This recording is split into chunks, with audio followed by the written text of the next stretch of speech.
Hello, good afternoon. It is the Everton Daily Live. It's the Monday after the Saturday before. Jack, how are you feeling?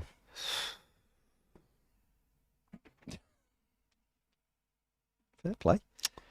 I don't have words, Baz, I really don't. What can you say about what happened over the weekend other than the words you can't say on YouTube, you know what I mean? I don't know, mate. I mean, I said it on Saturday, and I don't really know what else to add to what I said. It's a bit rubbish. A bit. But the thing was, it wasn't rubbish. That was the big thing about it. It was fine until we pressed the self-destruct button. The manager pressed the self-destruct button, and it all seemed to just fall apart at the seams. Yeah, I mean, for me, the performance of the first 87 minutes goes out the window because of what happened in the last 10 minutes. Course, you don't get any credit. But I get what you're saying because, you know, we set ourselves up, didn't we? You know, we were playing well. We had a 2-0 lead. It's looking good. It's all, you know, got a good win going into the international break. We're after mark now and, you know, we're having our best performance of the season. You know, it's all going well. It just makes it even worse to capitulate like that, doesn't it? So I get what you're saying.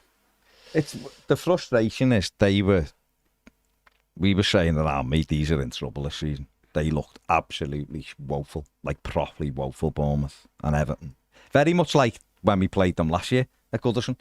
Following the similar pattern. You know, that was our first win of the season last season. We battered them 3-0. The difference being we got the third goal that day. On Saturday, we started messing around with the ball, and people were having, when they were having shots and missing chances, and you're like, good teams kill your teams off there. Decent teams would be 6 or 7-0 at that stage. But there was obviously, we'll forensically go through it in the final word, but there was a point after about 75 minutes where some of our players were knackered. Two in particular, Seamus Coleman and Timmy Boonham, were both starting to give the ball away sloppily. They'd made 5 changes, so it refreshed their team. They still weren't in the game, but we started giving them the ball, and that's where the manager needed to make the 2 changes. The fact he took off the player who was taking the game to them, and they couldn't get the ball off, and then moved Dwight McNeil over to that side when Dwight McNeil was looking knackered, and put the core on in Dwight McNeil's position was absolutely bizarre. And then what unfolded after it was even more bizarre. Yeah, well, the issue for me is that it was very much a self-made problem. I thought because they weren't in the game. I think that had, one shot on target before they scored that goal. They weren't in the game at all. And, you know, we were defending our lead by not needing to defend because we just had relatively, obviously, and, you know, after the 70-minute mark, you did notice a bit of tiredness creeping in. But for the most part, we were defending our lead by just controlling the game and, you know, still trying to get up the pitch and break, which meant they couldn't commit every man forward, even though they'd made subs and they had some fresh attackers on. They couldn't commit all these men forward because we were winning the ball back and pushing up the pitch.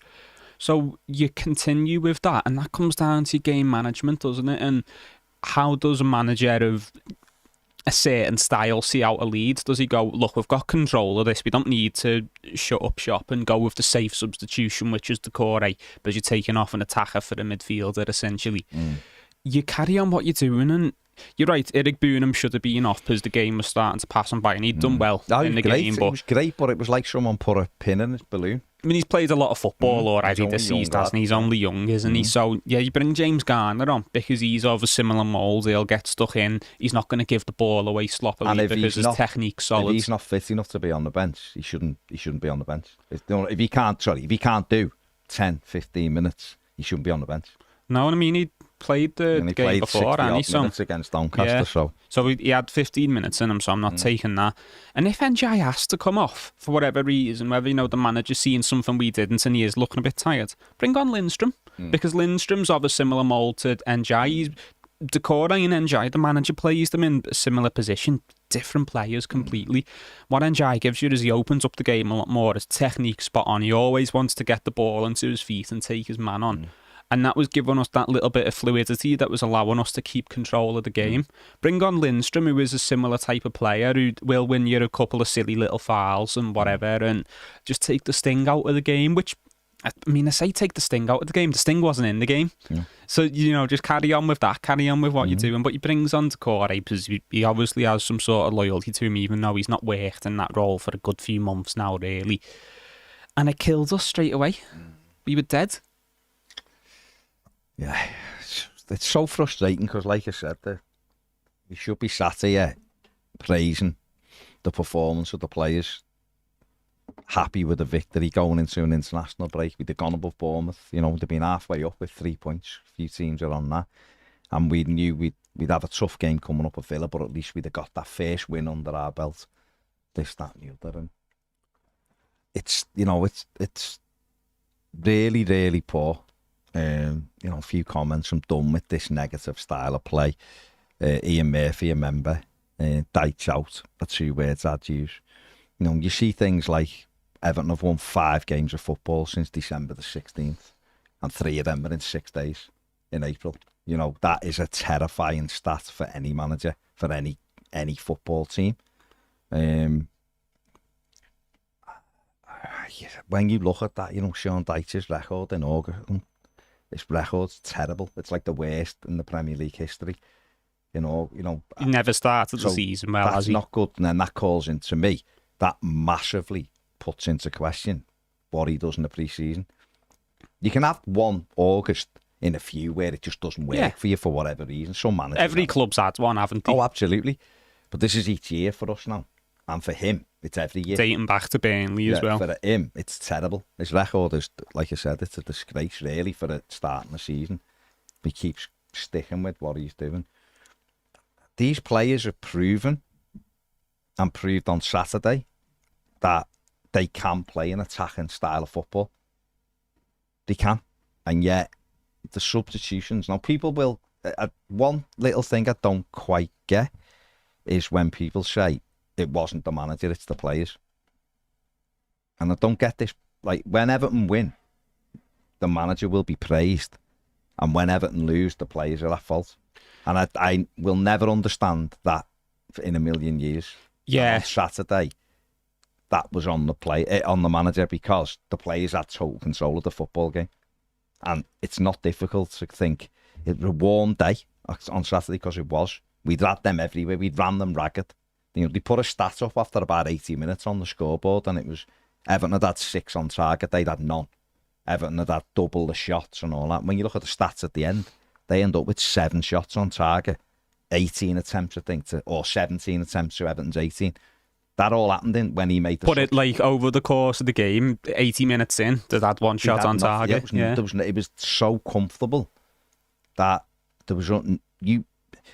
He's come out and said things like, I could smell something wasn't right. Well, you're the manager, so you're in control of doing Someone needs to do something about this. We can't. We're sat there going, he needs to get Irabunum off, put Garner on, sit. If needs be, when it went 2-1, throw Jake O'Brien on and go, when it comes into the box, mate, just head it away. Just get over the line. Shane Coleman had done really well, but was running on vapour after about 70 minutes. But Ashley Young... Anyone watches this knows I'm not Ashley Young's #1 fan, but he's a good enough. He's your next right back, isn't he? Go on and go. Ash, go on, sit there, just smash it into the corner, mate. Do not let them get at you. We didn't. He totally changed the whole structure of the team, which we lost. And he put Decore on and Beto on, 2 of the worst people at retaining the ball, not as players, but in a position where... They're not renowned for the technical ability. Well, the game's starting to slip, and you put 2 lads on who don't keep hold of the ball. So you're practically going to have the ball back then. In a time when you can feel the game slipping away. He should have made 5 changes if he had to break the game up, to get people on.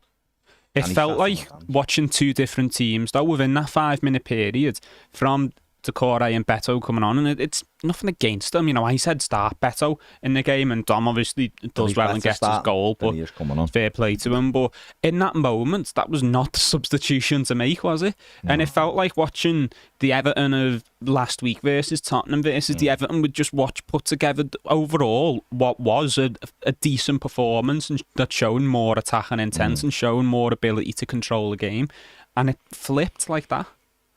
And the annoying thing for me is, like I said earlier, he should have brought Lindstrom on. He didn't have to make that substitution. It was and I don't know, maybe this is me just reading into things, but it feels like, you know, if he starts a player like Njai, that the fan base has been dying for him to start, because we can all see he's got something, he's got a bit of ability. I feel like the manager sees that as like, oh, fine, I'll throw them a bone. I'll give them one. I'll do what they want. I'll throw the kid in. But he can't stick to it. He still has to get Decore on the pitch, because that's, you know, the player that he trusts and he likes. McNeil was looking tired, but he was still better where Decore was, because he wasn't giving the ball away cheaply the way Decore does. So instead of going, I mean, and Jai shook his head when he put his number. He was stunned. He was like looking around as if to go, me, because he was playing that well. And he was taking the ball, and when he was taking the ball, he was keeping hold of it for us and taking us up the pitch, and then he was laying it off and getting it, and they were worried about him. So he didn't just go, well, and Jai's coming off and Lindstrom's coming on, like you said, and left Dwight where he was. No, he took Dwight out of where he was and put him on the left. And he was already knackered, so he was never going to go and cover, drop back with Mykolenko, because he was done in.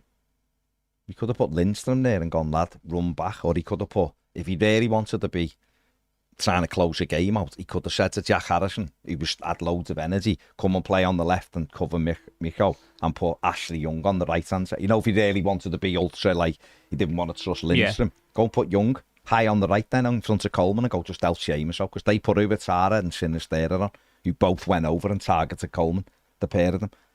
They felt like substitutions that were made by someone who wasn't watching the game or wasn't involved in the game. Decided what they were doing before the game. On 83 minutes, I'm putting on Decore. And on 87, because saying to Ped, and I was talking yesterday that the kids' footy, we've talked to a few, the dads who were coaches as well, we were like, very rare do you see a manager making a substitution and the opposition score and he still makes the sub. They normally go, just sit back down for a minute while I just see what's going on for this next minute or Let the dust settle a little bit, because you don't need to add anything. And he still took Dom off and put Beth, and it was like, Dom was like looking around, there was nothing on with Calvert-Lewin at all. Yeah. You know, if you're going to do that because you think Dom's tired, take him off after 75 then when it's 2-0 and comfortable. We didn't. Just those little things, and those little things when you are fragile like we are at the moment, just unsettle everybody.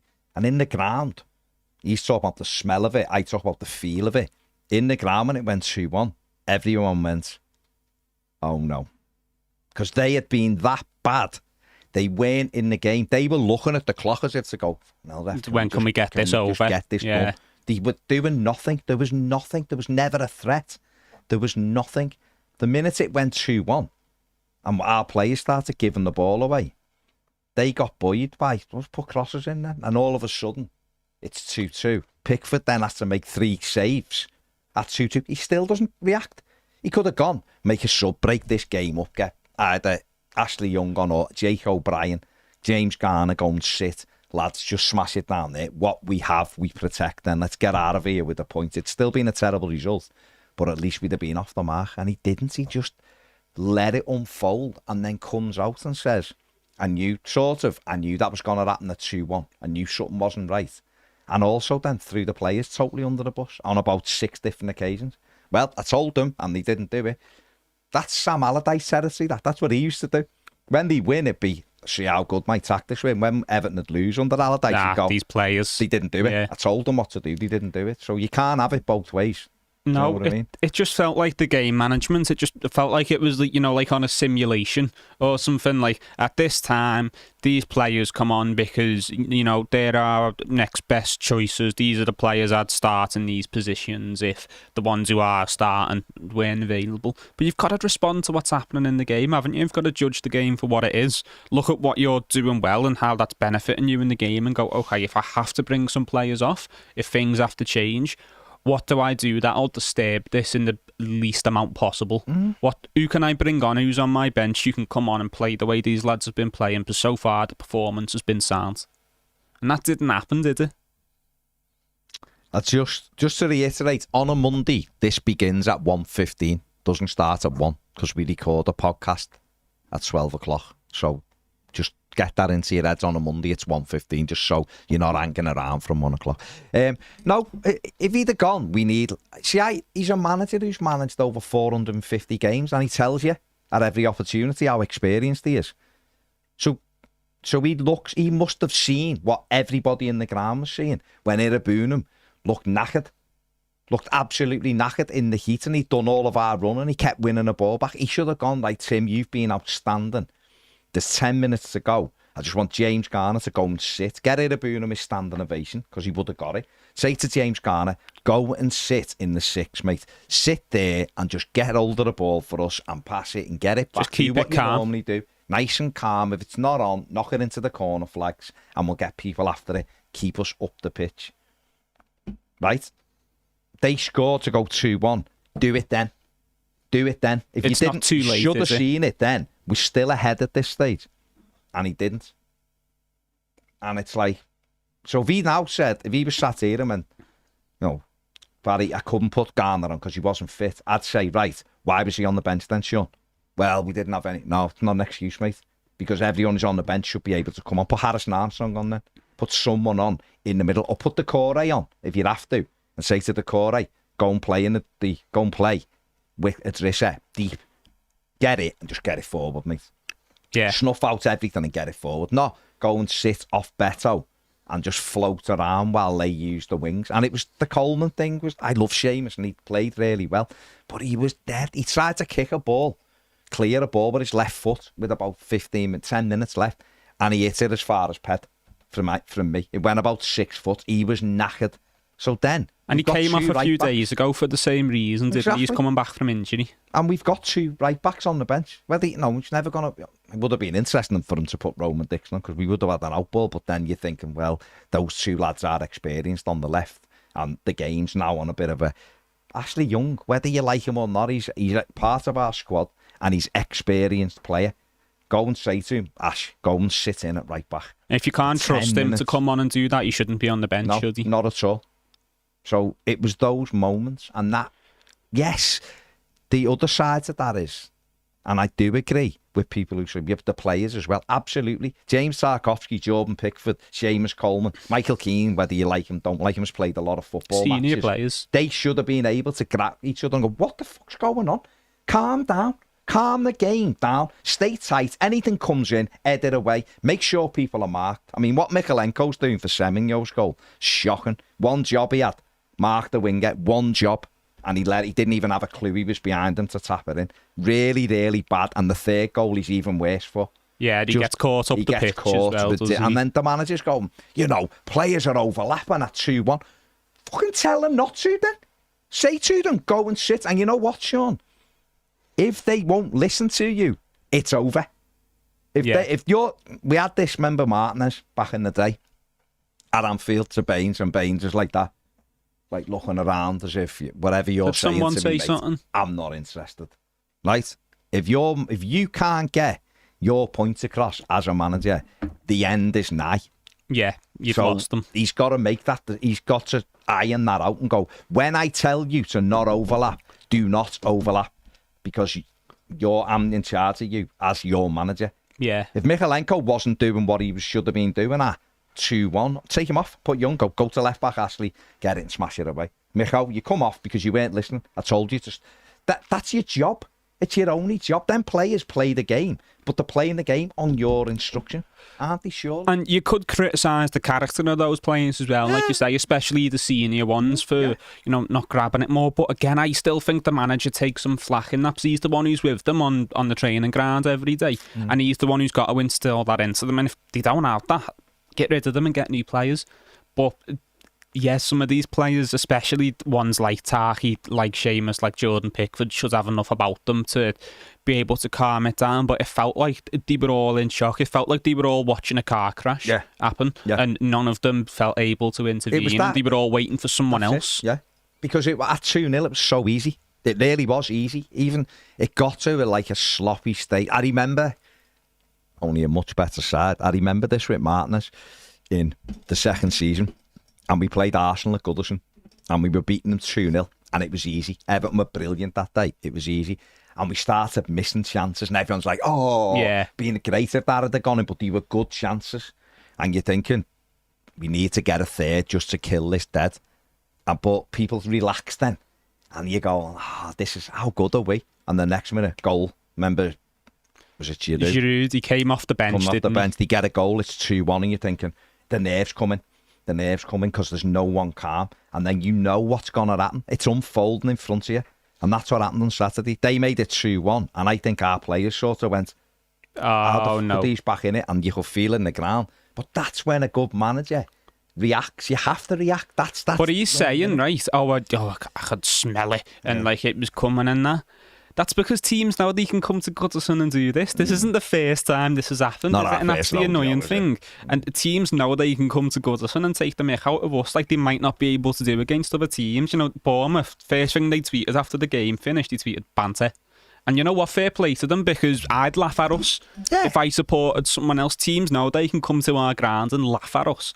And if you go back 10 years ago, the one, even a bit further back into the Moyes period, we weren't great, people complained we weren't ambitious enough or brave enough. The one thing you could say about us is that we were solid at home, and teams didn't come to Goodison and take the mick out of us all that often. It's happened far too often since those years. It's bad, isn't it? Limping Monkey says, as a Liverpool fan, my dad's an Evertonian. My dad's stepdad's an Evertonian. You look lost. Didn't think you capitulate so late on, but you've got to be worried when it's Sean Dyche. Where do you go from here? I don't think they'll do anything at the moment with him. 5 wins since mid-December is atrocious. It's September. It's absolutely shocking. When you consider 3 of them were in, 4 were in April, weren't they? But 3 come in 6 days. And then obviously we won the last home game. It's appalling. It's absolutely appalling record. I don't know what we do. I don't know. It's on the owner, isn't it? The owner's going to have to make a decision, but the players and the manager have got to get their heads together and sort this out. You can't keep... I don't know how we change it other than resetting and changing a manager again. But there's no point changing a manager to go and get someone else who's not going to change it. Because at the moment, some people seem to just be happy with trying to survive now. Some Evertonians. It's almost like if this manager can get us 17th, he's done a great job, and they seem okay with that. So you have to then, if you step outside of that just for a sec, you have to look and go, is that what we are then? So you're not bothered about everything else as long as he gets 37 points and you stay in the Premier League. That's what you are, just a Premier League club that is hoping to finish 16th or 17th. That to me isn't my Everton. That's not Everton. Well, you've become Sunderland, haven't you, from a few years ago when that was their aim every year. And I personally still think Everton will be all right. But every game that goes past, the pressure mounts. Yeah. That was an easy home game, and we lost it. So then you have to go, whoa, we've conceded 10 goals in 3 Premier League games. That's worrying against a manager that's allegedly defensively brilliant. Is Jarrett Brantwaite going to turn everything into clean sheets? He might do. He'll improve us, he'll but make not us better, 3 but goals. He can't do it on his own, can he? So therefore you look and go, oh, something's going on here. We need a sea change here of something. But we have to really examine what we are right now, because you can understand people who look at it from the outside and go, you are just going to circle it. If you don't do something different, you are circling the drain, and you will go. Eventually you will go, unless you do something totally different, because...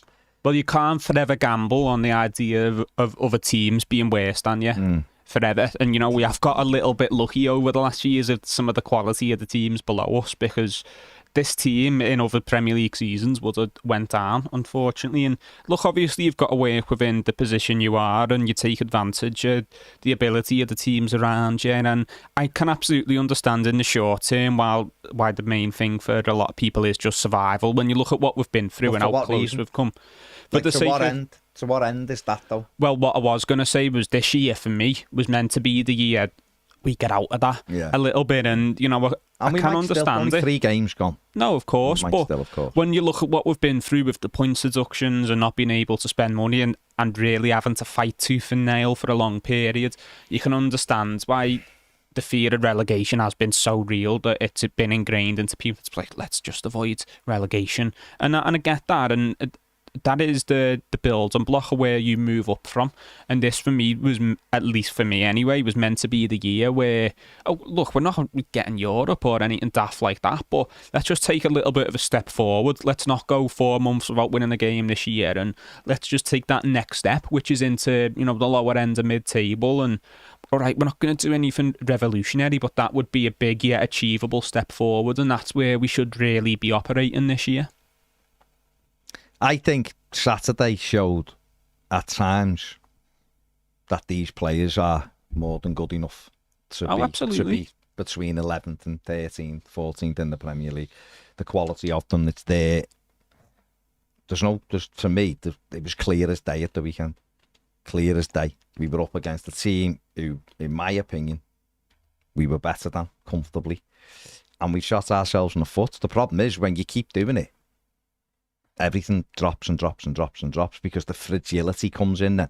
That fragility comes in the minute you can see the goal. Everton still haven't won a football game at Goodison Park when the opposition have scored a goal since that night we beat Crystal Palace when Frank Lampard was our manager. Every other win we've had at home, we've kept a clean sheet.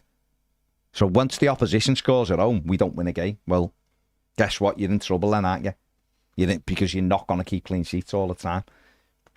Again, you're banking on the other team being worse, aren't you? Now, I do believe the 3 that have come up in my opinion, will go down. There's no quality in all 3 of them, in my opinion, or low quality. But you can't throw easy games away, because I bet you probably Ipswich wouldn't have thrown that away with 7 minutes to go, because they'd have dug in. You've got to be able to dig in. Your manager's got to be able to see when it's slipping away and change it. That's what you're there for. That's what your subs are there for. If nothing else, they changed half their team and put legs on.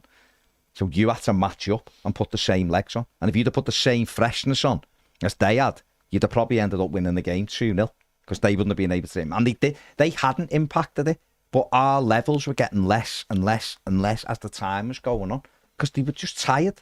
They ran around, exerted a lot of energy, should have killed the game off, didn't. You have to freshen it then, and say, lads, go on for 10 minutes here. Run your bollocks off for 10 minutes. Yeah, you know what though, for me this isn't even really a game where we had to dig in. We just had to keep doing what we were doing, because there will be games where you've got a lead and go, right, 10 minutes of dogfight, and now we're going to get down in the mud with these and we're going to scrap it out. This was just a game where we just had to carry on doing what we were doing, keep the tempo low, keep control of the ball, just keep them out of it, deny them chances like we had done for 85 minutes before. And it's like, in a boxing match, if you've gone the full 12 rounds just winning comfortably behind the jab, he's not got near you, and you see the last 30 seconds come up on the clock and go, now I've got to fight him now, I've got to put my chin down, I've got to swing at him, and straight away he swings, clocks you, and you're knocked out, and all that good work from the last 12 rounds has gone away. It is a little bit. It is a bit depressing. Coron, who's a member, says, I'm not happy finishing bottom half of the table. It's depressing. We need to be top 10, but not with this manager. It needs to change. No, and that's fair enough, but you've got to start somewhere, haven't you? And yeah, but when do you start? That's what I'm saying. Now. That's what I'm saying. When do you start, though? It should have been now. It should have been this season. James says it's become unacceptable to accept mediocrity.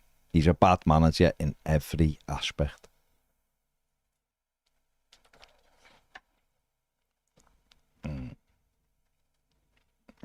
It's why that, yeah. Sambo's wanted them gone for ages. Kezi says, I can't cap this one. It's hurt. It is. It's the younger lads as well. It's like the likes of you, Jack. You're only a young lad. You've seen nothing. It's a disgrace, you know. And I think of me lad, he's gone back at school tomorrow, and it's more piss taking and all that. Like, you can take it when it's your team's all right. And if, you know, Liverpool are generally successful, aren't they? It's the way it is. You've got to accept that and take it on the chin. But Everton shouldn't be as bad as they are. Yeah, that's the thing for me. It's like, you know, because I can get on with it, but it's the young lads going back in school today or back in tomorrow, and they've got to put up with that. And, you know, of course, people will take the mick because, you know, we're footy fans and we do it to each other, and it's fair enough. But I just think this football club as a whole, and yeah, especially for people my age and under who haven't really seen us do anything of note other than the odd, you know, good Premier League season where we got into Europe. That's the absolute height of it. This football club's generally not enjoyable to be a fan of. No. For any fan of any age, but at least older fans have had bits of success over the years, and some older fans have, you know, seen us in the 80s, for example, and they've had all that. But for all of us, this football club's just not enjoyable to be a fan of. And personally, I feel that I'm able to detach from it a little bit. I can like go be annoyed for a few hours and then just not think about it until coming here and have to talk about it. But for a lot of people, it doesn't work that way, and you know, it sits and they carry it with them through the rest of the week, and it's horrible. And it's the football club subjects us to this, because no football fan's ever going to walk away from the football club, let alone an Evertonian. Because if we were that way built, we all would have walked away a long time ago. So we're all here for the long run. But why can't you make it a little bit more enjoyable for us? Why does it have to be all this suffering, all this pain? Because we keep doing the wrong thing. We appoint the wrong people. We don't buy the right players. We wanted the right winger all summer. He was quick and we couldn't get one, so we took. And for the third year in the row, by the way. Armando Broja, but we took him because it was a desperate thing to go. There was no one else. Just get someone else in, just to see, like, show we were doing something late on. You know, and that was I predicted that all window. We'd get Broja late on deadline day if he was still around. It was the easiest thing you've ever seen in your life. No cleverness there, no clever thinking. So eventually you end up where you are, don't you? And that's what we are. Steve P says the worst part about it is those first 80 minutes prove that those players are capable of playing football, and if we had a good manager, we'd actually be a decent team. I don't care what anyone says, he has to go. If it was down to me, I'd bring Moyes in tomorrow and I'd guarantee we'd finish top 10. Stick with Deitch and we're going to be in serious trouble. The whole thing of it apparently being impossible to sack him is a joke. If we get beat by Villa, he has to go. Other managers have been hounded out for less. Gary says he has to go. Elizabeth says, I've lost all faith in Deitch now. If we the fans could see several players, especially Irabunum and Coleman and knackered, why couldn't he? I don't even think we can trust them to get us out of this mess. People say Deitch turned things around last year, but I think our late rally was 100% down to the players' determination to stick it to Sky and others who were hovering like vultures. He also gave me the worst birthday ever, even worse than when I had COVID. Graham says, know what you mean. I attended my dad's funeral on Thursday. Sorry to hear that, Graham. Which meant I couldn't go to a match. I was looking for a lift after the funeral and got it until Deitch decided to wreck everyone's day. Like many have said already, if he couldn't see the players retiring, then he's lost it. When Iriola talks about the decisions he made, when and which players needed replacing because he wanted to change the way they were playing, you never hear Deitch talking like that despite all the years he's been a manager. We have to keep the faith in our team. Wouldn't have thrown that away under Moyes. No, and, you know, I am really sorry to hear that about your dad as well, and I'm sorry he couldn't give you the lift that you needed and that you thought you were going to get as well, and it just shows, doesn't it? They're constantly letting everyone down, aren't they? Harry says, I saw Ndai getting consoled by Jake O'Brien and the medical staff when he was subbed off. He absolutely done enough to win us that game. Then Deitch decided he was being far too attacking and changed it. James said, obviously the club ain't sacking him, otherwise he would have already been done, because this is a great window to do it in. Do you guys reckon this has all started when he slapped Patterson We know players at this club love any opportunity to throw managers under a bus, and any opportunity they'll gladly do it. There must be a split in the squad over the slap, and probably still hold it against them. For the first 80 minutes, we saw this group of players is capable of finishing between 8th and 12th, but it's the manager. Do you think it is that? Because I think personally some of the negative aspects we see started before that. I don't think, listen, I wouldn't know, but I don't think that's a great look, slapping a player. No, definitely not. Because there was murder over it in the squad. Yeah. People were dragged apart and people got in front of him and all that. It's not a great thing to have over in your era. I don't know. You can't tell, can you? Because people will look for reasons. I think footballers don't need much before excuses come out. They look for someone else to blame because of the ego side of it. The prima donnas, aren't they? But you need someone who can... Managerial skill is being able to manage those type of characters and get the most out of them.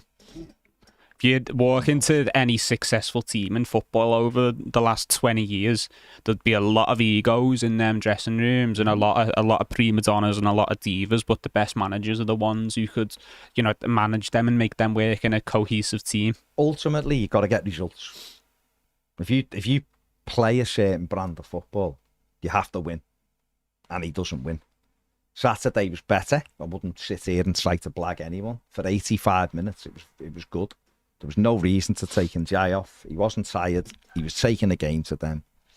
And it all capitulated. And then I think once you start come out and going, it's the fans' fault. That's what they do here. He didn't say the fans' fault, but he intimated that that's what it is. And then he's then thrown the players under the bus about 6 times on Saturday. I think that's the beginning of the end, because you're losing it, because he's looking for other people to start pointing the finger at them, rather than going, I got it wrong. I made the wrong subs, and we've lost it. Players should have done better, because they should have coped with it, but I made the wrong subs. We're all in it together, blah, blah, blah, blah.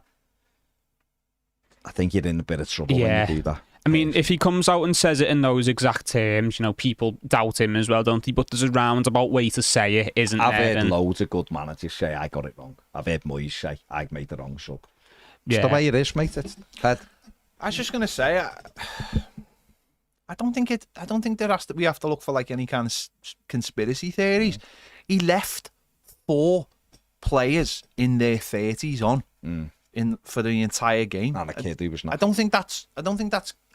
don't think it's any more than that. I mean, Seamus Coleman, James Tarkowski, Michael Keane, and Idrissa Gana Gueye.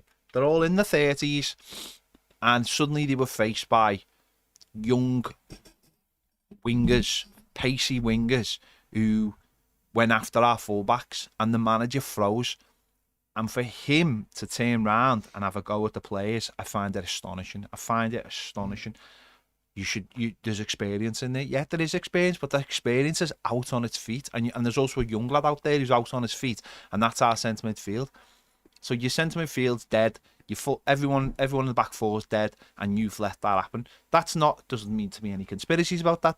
They're just the facts. They're just the facts. Oh yeah, people. I'm saying. They're just the facts. Doesn't matter about what happened at a training camp last January. That's all it is. That's bad management. That is bad management. They brought 5 players on to change the game, and we didn't. On a hot day as well. On a hot day, and he reacted. We played well. Players enjoyed it. He takes the player off who's having the biggest effect on the game. He took Dom off, which is absolutely an incredible decision, because Beto, you just lose your shape. I've said it since day one. You bring Beto on and you lose your focal point. You lose your outball. On a day like Saturday, that's what we needed. Dom to just hold on to it, win a foul, win a free kick, a corner, a throw-in, whatever. Just keep that ball. And he brought the worst 2 players, as Bazza said. The 2 players who were going to lose you possession time and time again. That's on the manager. And for him to throw the players under the bus is a disgrace in my eyes. An absolute disgrace. I'm going on Sky Sports in 20 minutes and I'm going to say the same thing, because I think a lot of people need to hear it. He was a disgrace, what he said in the press conference.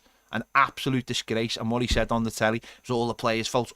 Gets in people's minds. I watch Match of the Day. Never on Match of the Day, the players were all fatigued. But why are they fatigued? Because he didn't sub the right players. He did not. James Garner should have been on the pitch in the 80th minute just to calm everything down. Tim Irobounam goes off. Everyone gives him a clap. And then Njai should have gone off around maybe the 90th minute when the game is done and dusted. When they've just gone, there's nothing in this for us. But he didn't. He took them off and he just gave them that little bit of hope. And his substitutions and his game management are horrendous. They always have been and they always will be. He doesn't know how to manage games because he's a negative manager. He's just a negative manager. His first thought was, who are the best two players for Everton today? I know, Dominic Calvert-Lewin and Njai. Take them off. Take them off. I think he just... If he took Dom off and brought a centre-back on, I could have understood it. I could have understood it. If he'd took Dom off after 80 minutes at 2-0, I would have gone, oh, fair enough. But they scored. It's conceding and still doing it, isn't it? And then he took him off. As if, like, I've said I'm bringing a sub on at 83 and a sub on at 87. That's what I'm doing. So, no, I don't want to wear it. I make my subs on the 85th minute. He comes on. It's like you don't see managers making a substitution when you concede the corner either, do you? Unless it's last minute of the game and you're bringing the centre-half on, But otherwise, you don't change your winger when you're defending the corner, do you? Or anything like that. That's what I mean. Why it felt like a simulation. He's not responding to what's happening. He's just doing what his pre-planned substitutions are. Blue Keely says, I've defended Dyche for a while, but fully in the Dyche out camp now. Lee McDonald says, people saying Keane isn't a fault for our goals. People need to remember we haven't conceded goals on this kind of scale since his last run in the team. The manager needs to have a long, hard word with himself. Yes, 11 professional footballers should be able to see a game out on Saturday, but simple fact, these same players that finished the game on Saturday have proven time and time again they can't. Tom says he has to go, lads. Saturday was unforgivable. Bill says 5 wins since December with the squad we have is not good enough, Mr. Dyche. We played well for 87 minutes, got 2 up and capitulate because the manager is absolutely appalling in-game management and has no plan B if the other team change their tactics. They bring on 5 players with pace. Our players are knackered. He has to help them. Bring Garner on or go to a back 3. Bring Young on. Do something. But no, we'd rather throw the game away than make more changes. So galling. I'm more upset by that result than the first 2. People keep telling me he'll keep us up. Is that all our standards are now? After 3 games, it's okay. We will stay up. Well, I'm not sure. You can't keep starting this horrifically and expecting to survive. At some point, it's going to catch us out. It was a vital 3 points, and he's thrown it away. He should have been able to see it out. Michalenko was especially poor. Keane doesn't convince me, but they still need help from the sidelines. Instead, he just threw them under a bus. Everton Viking says this is the beginning of the end for him. He's picked too many fights with the fans and backtracked. His tactics are poor. He has no plan B. His arrogance and reluctance to put any blame on himself is losing in the trust of the fans. Honestly, other than a couple of them, I imagine the players don't like him either. I think the club's too big for him and he's outdated. Greedy Jesus says if we had any kind of ownership, Dyche should be gone. If Bill Kenwright was here, Moyes would be back now. Do you think he would be gone? Yeah. 100%. He'd have been gone last season. Can't go 4 months without winning a game of football. No, he would have, but say at this point in if he was clear, Marco Silva got sacked after 3 defeats on the run. Not 3 games into. I'm not disagreeing. I'm not saying it shouldn't happen, but I think it's almost a bit too ideal for them going into an international break. I think they'd find a way to make it harder for themselves. Yeah, I can't think. Listen, I'm not sitting here saying sack him now because it's 3. If you want to take it in isolation, you go 3 games of football. Come on. The problem is we've got to look at the period of time and what's gone on before, right? And they're not going to sack him in this international break, so people need to just make the peace with it. But something's got to change, and once you start... I'd be very worried. Well, the next international break will be the one. That'll be the one. If Everton haven't won 3 of the next 4 Premier League games, I think he's in massive trouble. And we've got Villa away, Leicester away, Crystal Palace at home is now huge because there's a chance we go into that day without a win. Without a point. Right, and possibly without a point. Of course we can go and win at Leicester. Of course we can. They're crap as well, like us. We can beat them. Villa, I don't see anything other than a resounding defeat to Villa. Good team, Villa. So that'll be played 4, lost 4. You cannot keep giving everyone a 6, 7, 8 game start and go, we'll be all right. Yeah. So it's rocky. It's a tough thing now. Yeah. Put himself under massive problems. Where I stand with it is I do think we'll stay up this year, and I do think because he's got a track record of doing this, a starting so poor, not excusing that, but he does seem to capture a bit of form later in the season when you look at his record over the years. And I do think, we'll stay up and he'll turn things around to a degree. But I don't know how anyone in the fan base can look at that and look at people who would want him sacked and think that they're being outlandish or they're being outrageous, because it's not just these 3 games, is it? It's the 5 wins since December. And look, I'm sitting here saying I do think he'll keep us up, but please, if we are still in the Premier League come the end of the season, can we please not all turn around and go, can you believe people were criticising the manager 3 games in? Because understandably people are criticising the manager, because look at that on the weekends, but look at this all season. Villa away, how are we getting on? We're getting beat, aren't we? Okay. Leicester away.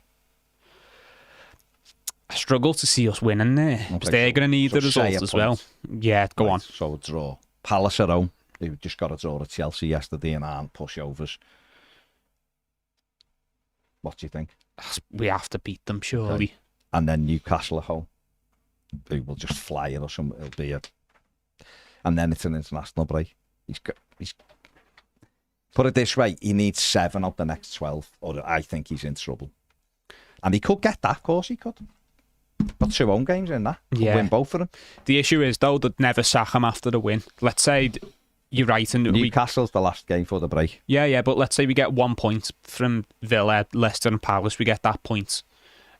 Leicester away, and then we get beat by Palace at home. If we somehow beat Newcastle at home, they'll keep him in the job.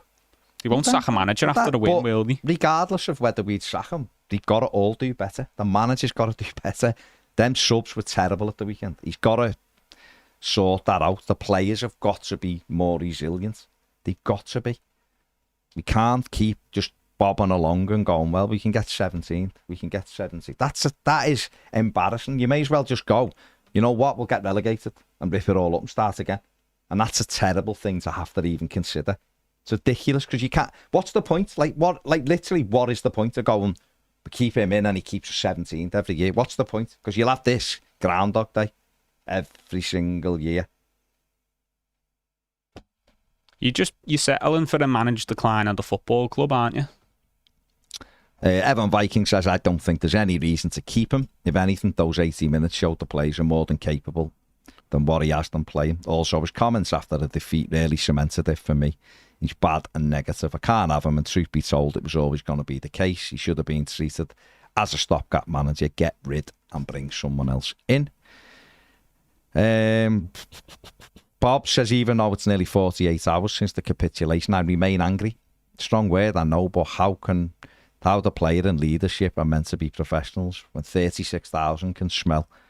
Why didn't they do something about it? Also, what about his comments on continuing to refer to things before he joined the club when he's been here for 18 months? He's been here longer than 18. So what? How? No, but that's just a disgrace. How can he keep referring to things that went on before he was here? How has he not changed the culture at the football club in 18 months? You know, those players are his players now. He's had them long enough, and there's plenty of new players, and there's plenty of players here. Well, you know, certainly 2 of the players that were here, that were 3, sorry, that he'd worked with before. So how are they not his players? I find that kind of stuff just pathetic. I find it pathetic. But it's easy separation for him, isn't it? It's an easy excuse for him, for lack of a better word, because everyone knows the struggles this club's had over the years, and prior to Dyche, although we've had our own issues since he's been in, and that's what everyone always says, the chaos at Everton, the unrest at Everton. But you're right, Ped, it has been too long, and if he can't get a hold over these players and make them their own, whether that's a lack of character from him or a lack of commitment from him because he knows he's gone at the end of the season, he needs to look at this squad and think, okay, if these aren't having the response to me that I want them to have, if I don't have the relationship with these players that I need to be able to do my job properly, then why not? Because it has been too long.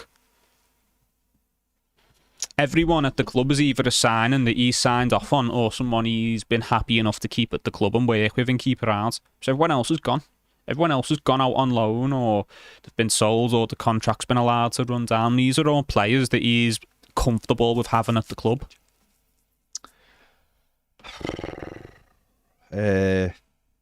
On the super chat, Kim Dyche says, should be going for the Luton Town manager. His interview on the High Performance podcast was incredible, and he's a breath of fresh air compared to Dyche.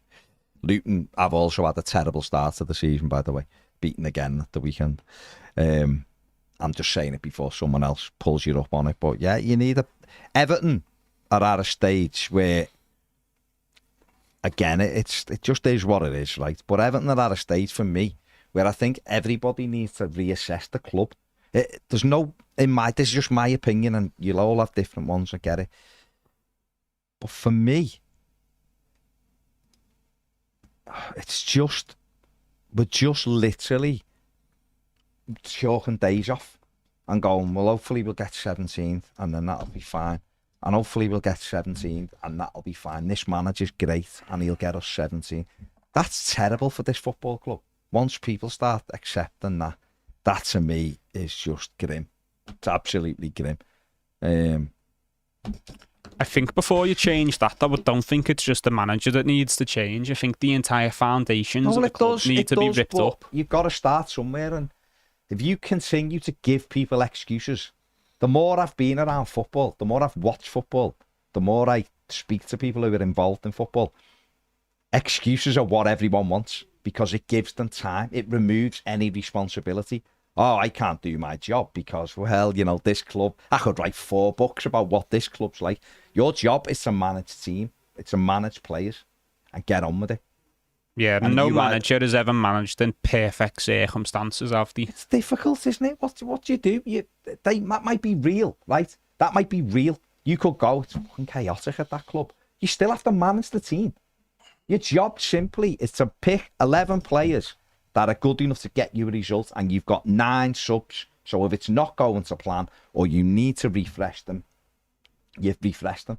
Everyone made a fucking big song and dance about 5 subs. The players it's too much now for these players. What are the 5 subs for? To refresh tired players. It's not a challenge to not use your 5 subs. If a game's going away from you, you change your players. We do it at a bleeding kids level. He's knackered. Let's swap it for him and let him get it. We're fellas arsing about with kids football, trying to help them. He's getting paid at 5 million a year or whatever he's on. It's something like that, at 100 grand a week, whatever he's on, to make those decisions. And yet, Evertonians in that ground, whether you are a child, whether you're an adult your age, people my age, older than me, who've watched so much football, they can see it unfolding in front of their eyes, knew the 2 substitutions he had to make if he was going to make 2. And the 2 he took off were no one's pick to go off. Nobody's pick to go off. No, because when you make a substitution, you've got to look at it and go, okay, what are we gaining and what are we losing if we make this change? And bringing a different player on, so naturally something's going to change to a degree. And you make that substitution thinking either A, things need to change and we need to freshen things up and we need to approach this with a different style. Or you say, B, no, we carry on the way we're going. We need the most similar player we've got to come on. We're bringing them on because he's fresh air and we just need a little bit more energy in the team. And it was the second one at the weekend, where we didn't need to respond at this point because they hadn't done anything yet. But it was just basic stuff that we let ourselves down on again. And that falls on one man, unfortunately, doesn't it? And you can get into the character of the players and all that, this, that and the other. It started, that rot set in on Saturday with the manager's substitutions. Well, it is, isn't it? That's the way it is. And, Chris, who knows a Brighton fan, is like sort of saying, who would want the job? Brighton were an embarrassment, mate, when they were in the Premier League under Chris Hughton. They were literally Burnley. They were terrible to watch. And Graham Potter come in and reinvented the way they played football. Now Brighton are great to watch. Exciting team to watch. They go after teams. Let's have it right. This is a few years. Brighton have started to get better. They were awful under Hughton. They were Burnley by any other name. The difference is, you can change things, and that's what you have to do. Brighton put the infrastructure into the club behind Potter, so he could come into that and work with that. It does. No, you're right. I agree. Like that make me laugh. It's almost like that's set in stone. You can't do nothing now, so just accept. It's pathetic.